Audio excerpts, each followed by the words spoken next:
Morning, Jamie. Take two. How you doing? Yeah, very good. Regionals this weekend, all boxed off. Still in the top three, like the Grafters and the Eagles. Those jocks, they just all of a sudden come out of nowhere. Well, we knew they were coming. We knew they were coming. Yeah, we knew they were coming.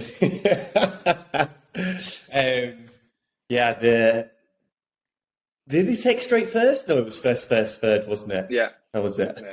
Yeah. Because you guys got the first on the workout, didn't you? Yeah, like as in, I think I said to the guys in the regionals group, I was genuinely concerned. I went back and redid my maths because it was me and Harrison on a bus near St Paul's doing the maths quickly, and I was just thinking, because we wrote rounds and reps, and I was like, oh my god, we've got this wrong.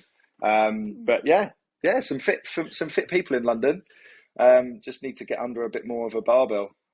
Yeah, it's true that. Good point well made. I don't know about you, but for this first event, it felt a little bit, not that like at the start of the last events it was awkward, but you could just tell people felt a lot more comfortable. They obviously see people who they'd seen a few times now. There's a lot more of like a friendly atmosphere, new people being welcomed in a bit kind of smoother, a bit easier. Do you know what I mean? Everything just kind of fitting together a little bit more nicely, which was good to see, actually. I think you are so spot on. I think the familiarity for one, but then secondary, we had, when we were down at WIT in London, it's quite a transient community. We probably had three quarters of the people are on the JST plan, then a quarter are not on plan, and then a quarter were like WIT members. And I think those two smaller quarters were there to kind of, they were like, oh, actually, this is what it's all about. Yeah. Like this is like, I do make a bit of a point to say, I'm not here to give you a discount code to sign up to the program. This is not, that's not why we run these events. That's not why I run the events. So I think I always try to say that at the start to put people's mind at ease, and I always say it at the end so they can feel like, right, I can come back. But good vibe. I had some people that had attended regionals in other locations. So the guys, Jack Hart, and those guys, I think they've been to the one at Norwich before. Yeah, they were from the East. Yeah, so they were like, it's kind of halfway between the two. I think it was nice for them to get down into the big smoke, and I think they all banged some PBs. It's good. That Jack Hart actually banged a 22.5 kilo PB on his max deadlift. I saw that. I was like, fuck. I'll take a 22.5 kilo PB on, absolutely anything right now. Jesus Christ. Unbelievable. That is spread across all my other lifts as well. Yeah, that is. Yeah. I don't think I've improved by 22.5 kilos in all my lifts in the last 3 years, let alone on one lift in one phase. Probably not since like 2014 when I first started CrossFit, mate. Yeah, that is. Yeah, I agree. I'm exactly the same. Speaking of maxing out, this next week starts on the 12th of September. And a bit of a test week.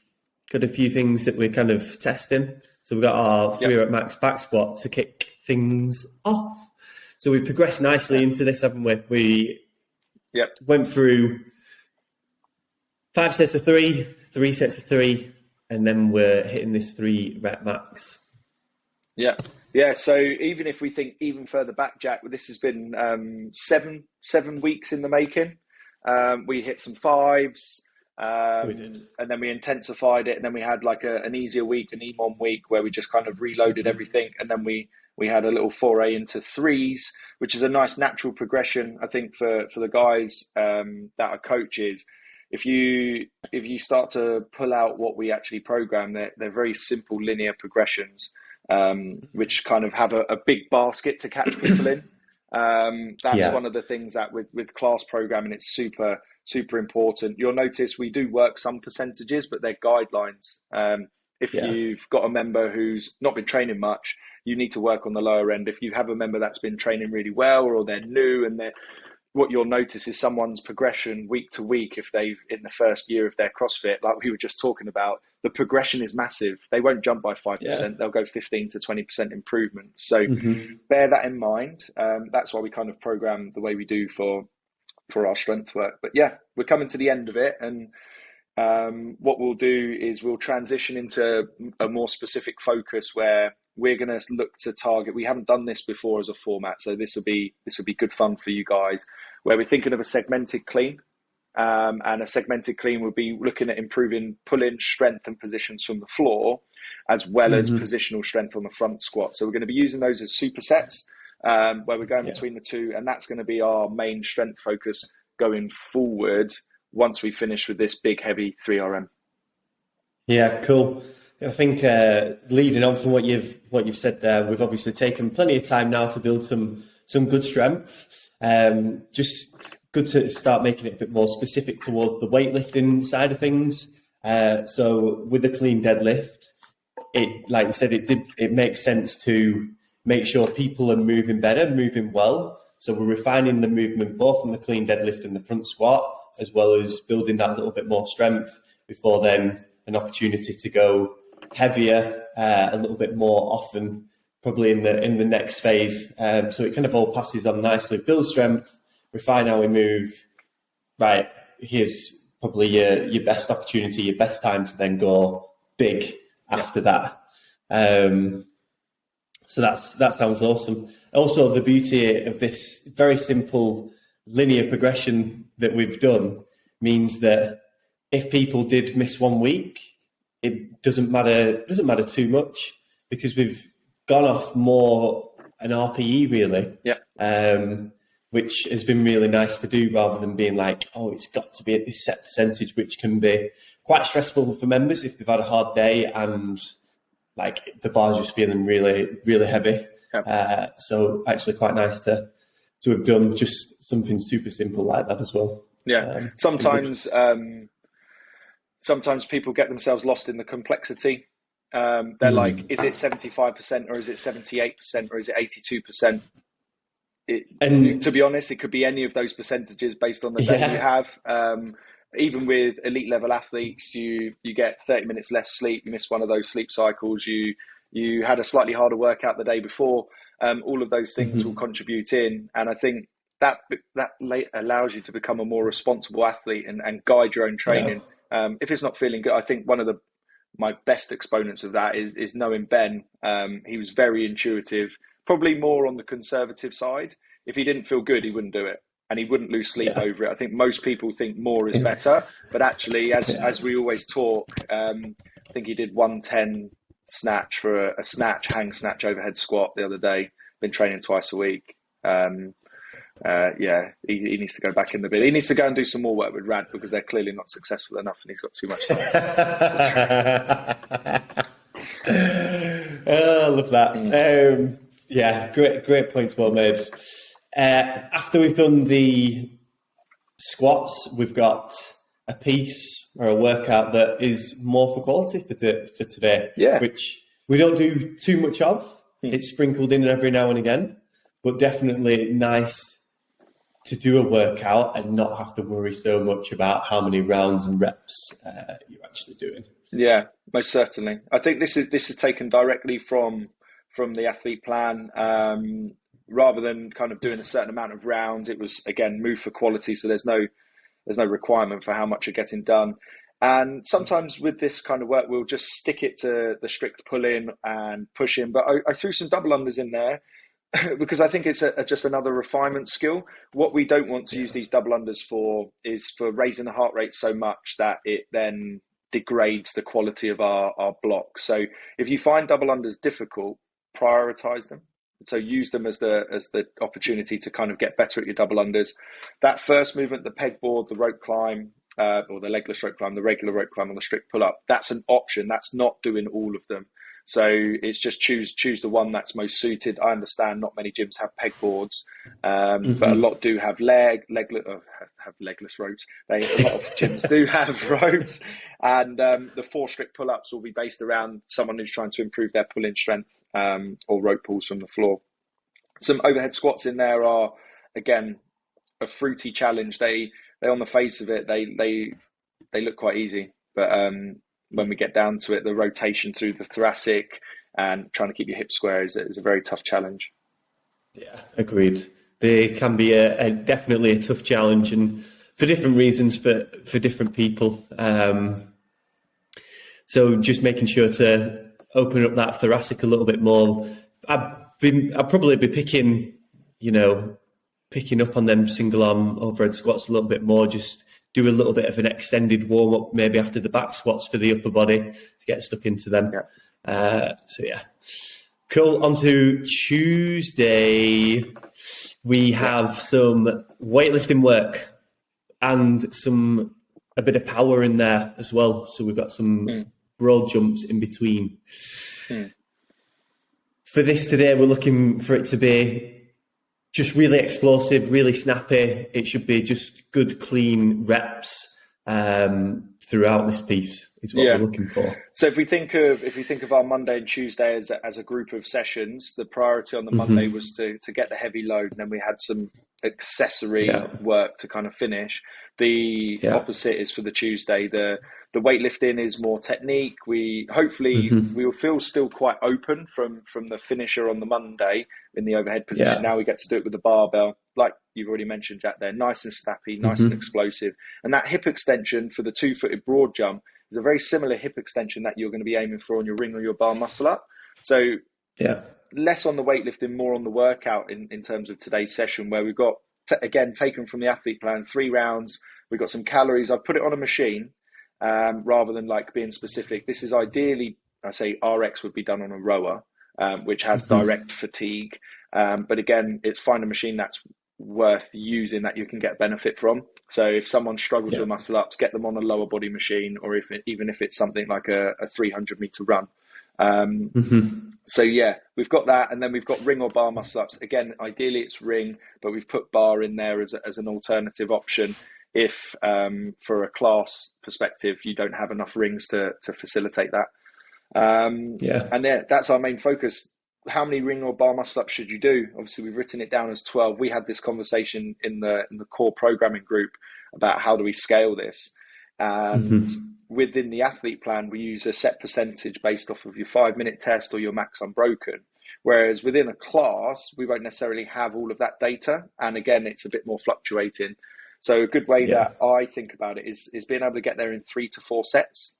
And that would be giving you the suitable volume. So for instance, if I was to do this workout and I'm thinking, right, I don't know if I've got that many muscle ups today, I'd give myself 4 chances with roughly 15, 20 seconds rest between each one. Whatever that number is, I'm then going to try and hold that number for the next couple of rounds and then see how we go. So if you're a coach there and a member poses that question, how many muscle ups shall I do? I don't think I can do 12. Say in round 1, 3 to 4 sets, and then that should set the tone for you. Yeah, awesome. Should be it's a good simple workout, that good simple couplet, 3 rounds, just straight up CrossFit, which is great.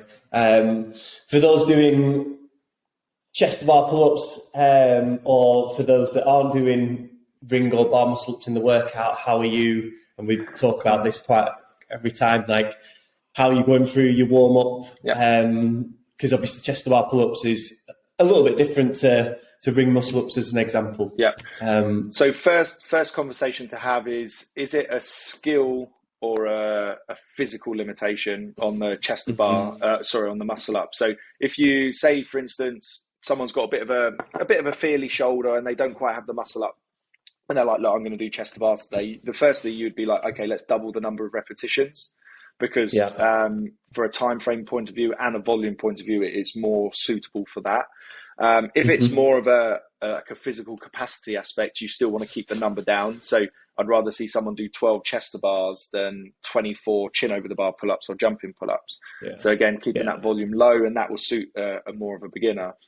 And then going through the warm-up progressions, obviously, if it's all bar muscle up, I would be going through the basic kip swing. And then once it gets to bar muscle up time, for those people that are going to be doing bar muscle ups, I only talk about the only adjustment would be, rather than jumping directly underneath the pull-up bar to grab it for a chest to bar, take one step back. And then that jump into the pull-up bar allows you to glide in and then come back out. So that would be the only, when I'm coaching muscle ups, I'm coaching to the main group of a regular chest to bar with a regular kip. And then it's when it's go time, I say take a step back. And then what they notice, they glide in and then hopefully they shoot back up and over.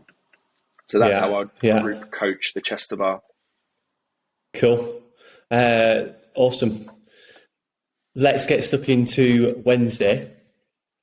Yeah. So we finish off with our last handstand push-up TUT session. Yep. Yeah, we've just come in. Obviously, this was done. Some people will be like, "Thank God, get them out of here." That's the sound of someone who doesn't like. If I was talking to Steve, I think it would be the total opposite. I think he likes a bit of a handstand push-up, doesn't he? It definitely does. Yeah. So on this one, we've just adjusted the auxiliary movements. So just a slight tweak on this, where we've got barbell strict presses and then dumbbell overhead holds. I remember doing this in the very first phase of the athlete plan, and those dumbbell overhead holds were so tough on my thoracic to just snap my thoracic down, because I know I could just lean back and just hold those weights up. But again, that wasn't going to allow me to be in a good overhead position when I'm, say, upside down. So that's one thing to be acutely aware of as a coach when you're watching. From a dumbbell weight perspective, it's not heavy. I want to say I've flirted between the 15s and the 22s quite regularly, just kind of session to session, depending on how well my handstand push-ups went at the front. We've given you a guideline on the weight on the strict press, and again, it shouldn't be heavy. It should be able to just be picked up from the floor. 8 to 12 repetitions is something that you don't want to be bouncing it off. We want to come down, take a second, and then press up. And very methodical. And 90 seconds is a long amount of time if you're not doing that many handstand push-ups. It definitely is as well. Cool. Is there any plan to do any retesting for this particular? Yeah, I've got it in mind to pop into next week, but more so probably after one of our strength pieces. Where it's not going to be, it's more like do this and have some accessory work kind of built in, a bit like what we did on Mondays. Yeah. Cool.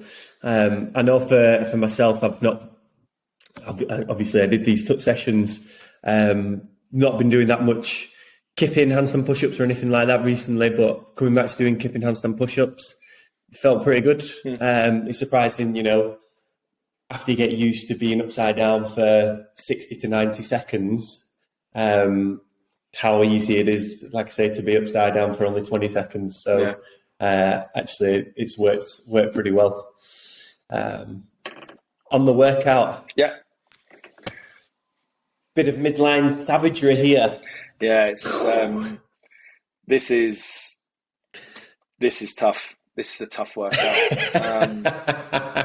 I think I put it in the notes. Yeah, the start and the finish of this workout's like really, really tough, grueling. Have to require a lot of tension through your body, which you don't want to use. You want to remain as relaxed as possible, but you just can't because those dumbbells are just trying to pull you out of position.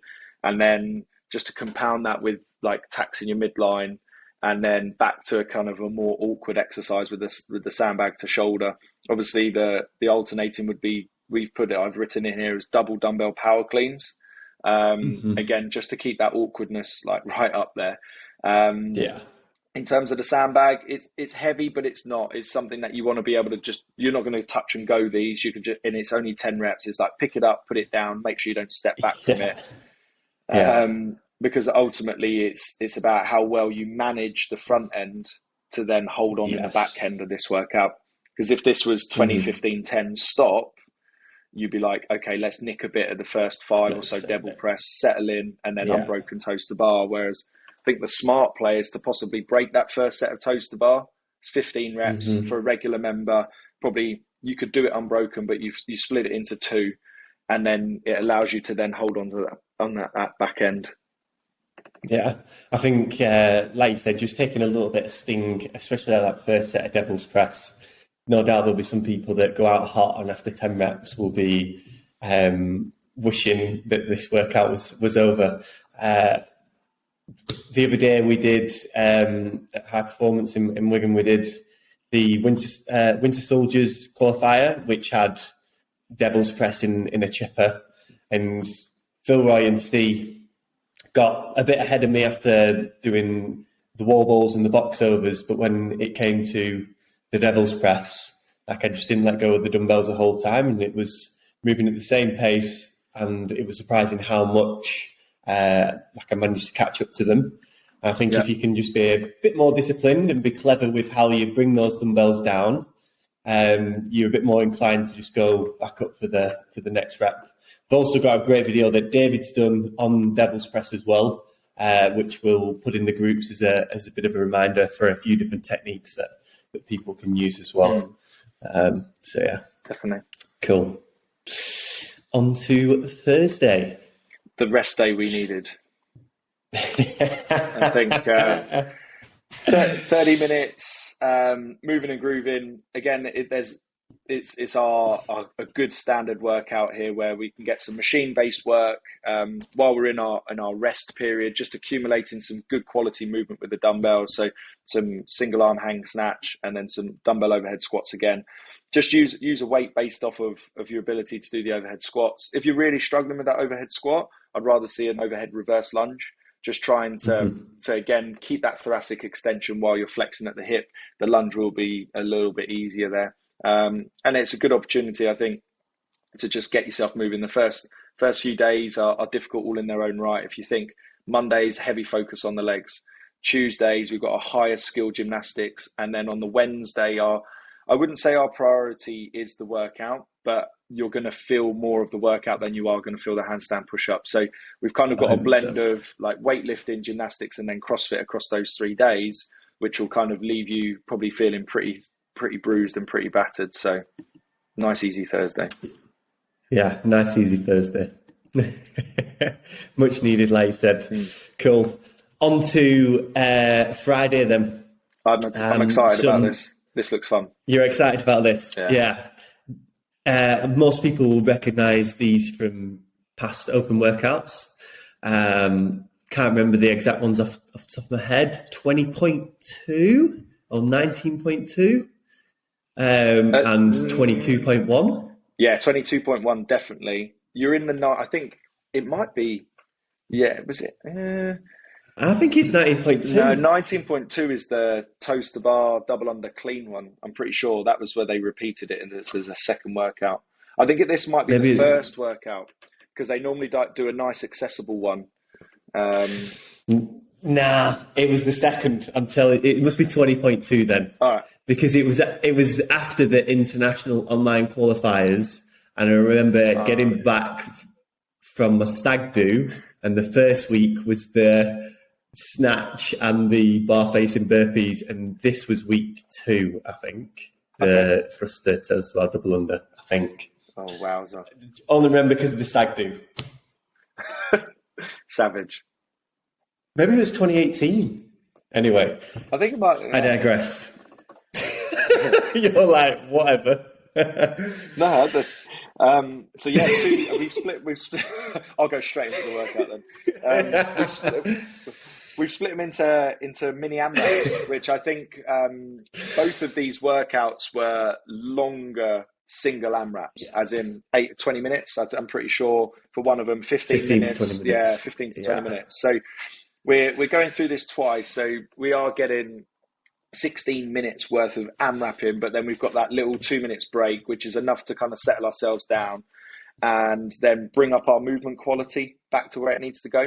I think what we'll notice is that across the 4 minutes, we've put in our target scores here for the first workout is a slightly quicker one.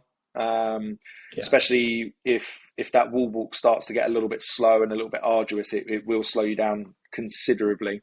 And the overall volume in that second AMRAP is a little bit higher as well, not taking into respect how quick the double under is.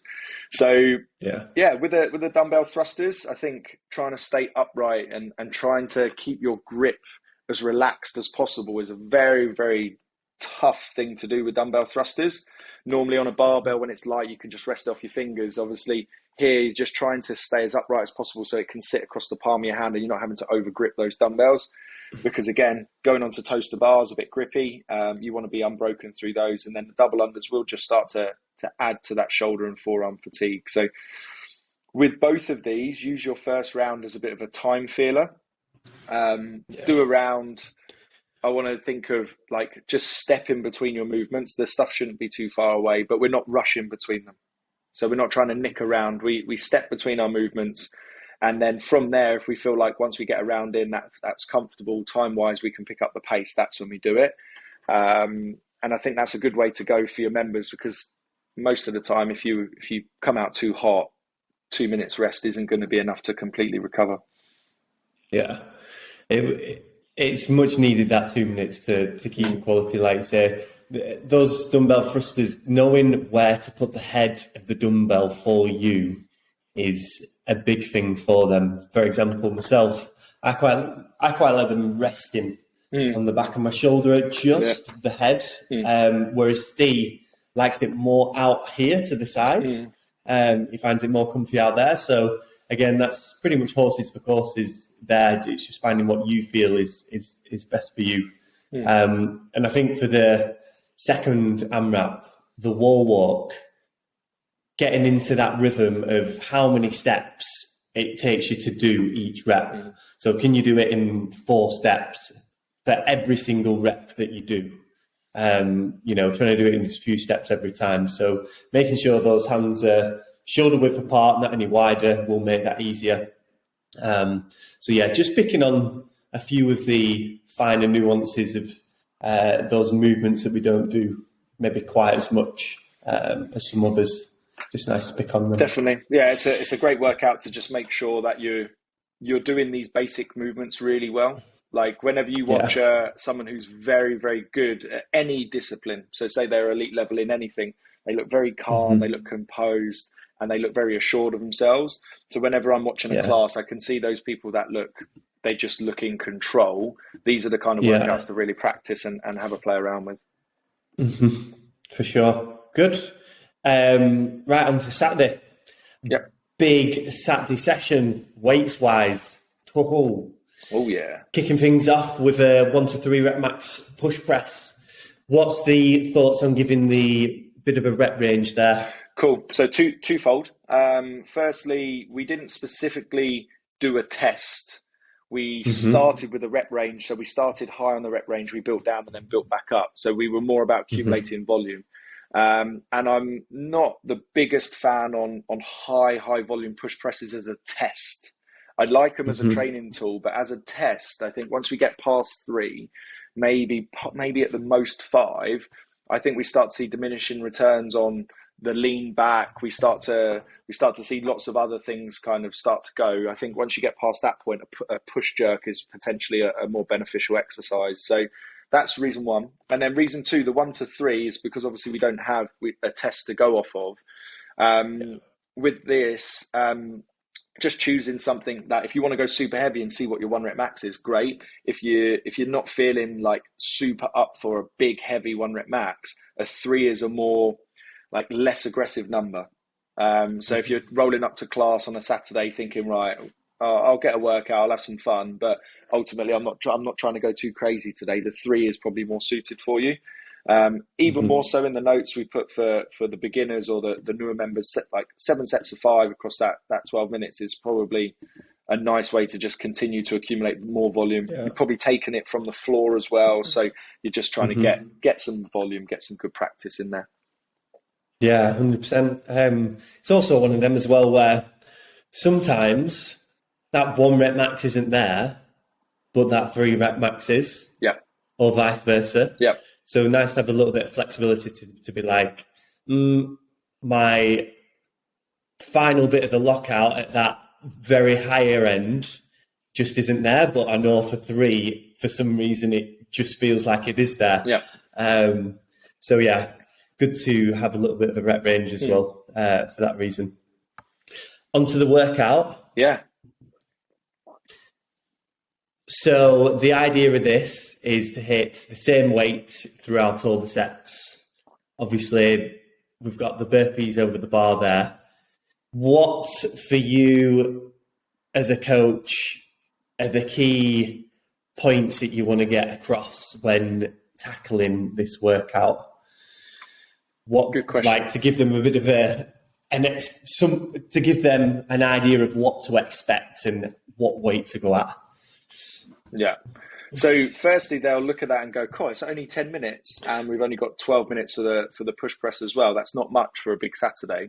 But because we're looking at using the same weight across the board, there's going to be quite an extended period of time of building up that weight with a hang clean. Yeah. It's not going to just be a coaching point and then across the 10 minutes, we're looking at building that weight. We've probably got a session within a session here where there's a period of time where we're weightlifting, where the music's rolling and we're just building up that weight until we're like, okay, we're good to go. What I would do is I would set people's expectations of the burpees and I'd get them to be accumulating a couple of burpees each time they go up in weight. I wouldn't say they need the 4. You can do the 4 if you want to, but I would say certainly a 2 and then work on your routine approaching the bar, because that setup's going to be hugely important. So a couple of burpees over, what is happening from that last burpee to the first to that hang clean? Okay, I finished it. I stand up. I'm going to find my spot in front of me rather than just looking straight down, because your burpees over the bar, you're quite low, you're quite rounded, and the posture you needed for a hang clean is the total opposite. So just taking a second, it might be for some of you tightening your belt, which will reset you. But for some of you, let's just make sure we're like trying to stay nice and upright and getting ourselves ready. And that's how I would, to warm it up, I would do quite a lot of sets. I'd do quite a lot. And I'd do it either in the same format, potentially as an EMOM, or if you feel like you want to have a little bit longer between the sets to address a few more key points, go every 90 seconds. Go in the similar formats of members again, a bit of a feel of what to expect and a good idea of how the weight's feeling as they're building up as well. It's quite a low volume workout, and if we think of the intensity aspect and the low volume aspect, a lot of volume needs to be accumulated in the warm up. And if we flip it, like Fran, for instance, longer, harder warm ups, building the heart rate, and then we're really short workout.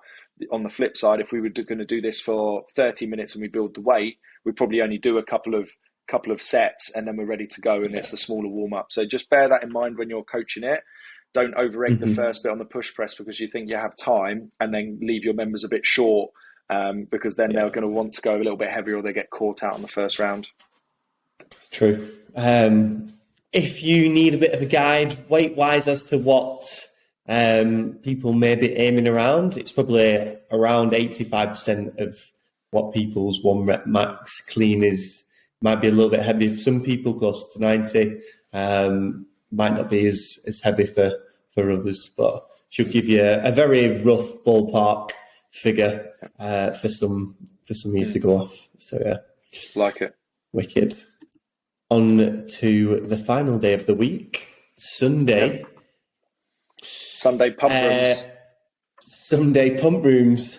So we've got bodybuilding work straight up, which is actually quite nice, probably for a bit of a change. It probably means that some people can go a little bit heavier. Just one movement straight through, which is like I say, is good for a bit of a change. Gives you a good opportunity to chill with your members. Like from a coaching point of view, it looks really simple on paper. It is really simple on paper. That means that you can really get some good basics. That looking at shoulder position on the bent over row and on the push press, just making sure everything. On the push press, on the bench press or the strict press, and then in between 2.5 minutes, you get these guys in groups of 3s and 4s.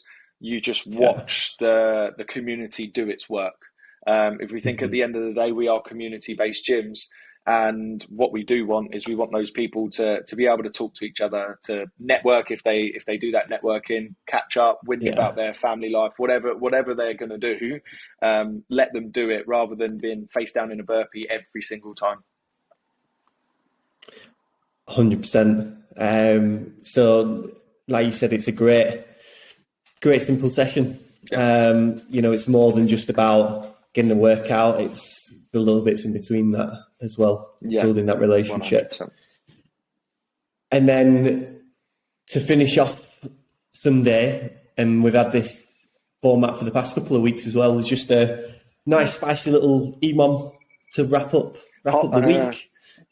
Harder than what it looks. Definitely. 45 seconds of double unders. If you're with time, a lot of people can accumulate. If we're giving you numbers to understand, 45 seconds of double unders is possibly 80 double unders if you're unbroken.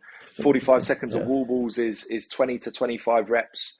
And then obviously the plank hold is just going to add some fatigue to the midline as well as the shoulders when you're holding that position. So if we think about 3 rounds of 80 double unders, 25 wall balls, and then a 45-second plank rest, all of a sudden people get the fear. Just with time, just use it to work, adjust it up and down. Just remember we're rolling through difficult training on the Mondays and Tuesdays. So if you have been in most of the week, use this as an opportunity to just get moving and grooving. Awesome. Cool. That wraps the week up then. Wonderful. The week after the kind of new phase starts, which we'll give you a little bit more information on next week. So you've got an idea of what's coming up. But covered it briefly today. But like I say, we'll give you some text so you know exactly the plan going forward. Anything you want to add, mate? I think we're all good. Cool. We are off to Industry 13 at the start of, the second weekend in October. Yep. To do a seminar there. But if any other gyms are interested in, the dog's going wild, in hosting one, feel free to drop us a message. We can organise it. It's the cats outside. Oh, there we go. That's our cue. It didn't say see you later. Right, mate. Catch you soon. See you later.